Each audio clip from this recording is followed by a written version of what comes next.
Assalamualaikum warahmatullahi wabarakatuh. Sejak manusia belum terlahir hingga setelah meninggal, pasti butuh kehadiran orang lain.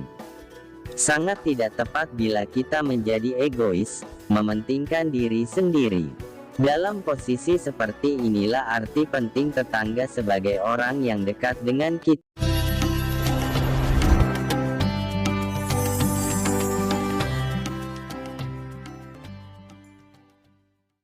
Sebelum berlanjut, kami tunggu atensinya dengan subscribe, like dan aktifkan bel notifikasinya.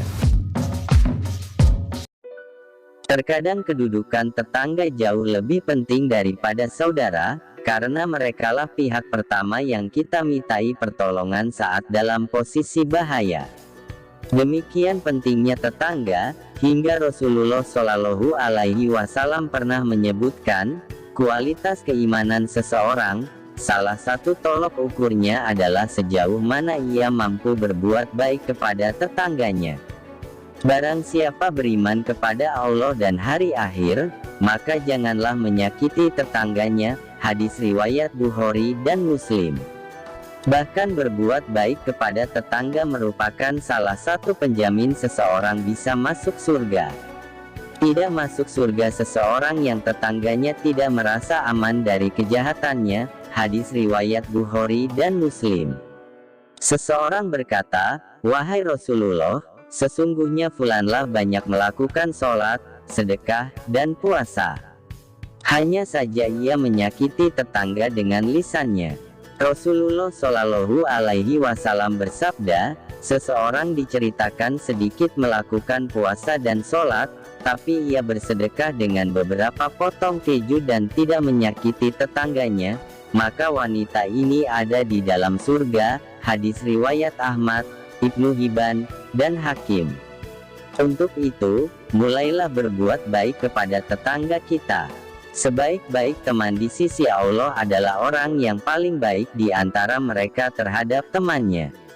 Dan sebaik-baik tetangga di sisi Allah adalah orang yang paling baik di antara mereka terhadap tetangganya. Hadis riwayat Tirmidzi. Berbuat baik kepada tetangga bisa diwujudkan seperti berbahagia ketika tetangga mendapat karunia, dan ikut bersedih atau berempati bila mendapat musibah, sehingga melahirkan sikap saling membantu, berpikir positif terhadap yang dilakukan tetangga dan jangan berprasangka negatif. Bila kita punya kelebihan rezeki, hendaklah berbagi dengan tetangga. Rasulullah Shallallahu Alaihi Wasallam menganjurkan untuk saling memberi hadiah, karena itu akan melahirkan kecintaan di antara sesama. Bahkan saat orang lain berbuat keburukan, kita tidak dianjurkan untuk membalasnya dengan keburukan yang serupa. Hal ini sebagaimana wasiat Rasulullah kepada Abu Dzar Al-Ghifari. Kalau kamu memasak sayur, maka perbanyaklah kuahnya. Kemudian lihatlah keluarga dari tetanggamu, dan berilah mereka dengan baik. Hadis riwayat Muslim. Bukhari pun meriwayatkan, tidaklah disebut mukmin orang yang kenyang, sedangkan tetangganya kelaparan. Demikian uraian singkat betapa pentingnya kita hidup bertetangga, saling menghargai, saling menghormati. Semoga bisa diambil ibrohnya dan bermanfaat. Billahi taufik wal hidayah. Wassalamualaikum warahmatullahi wabarakatuh.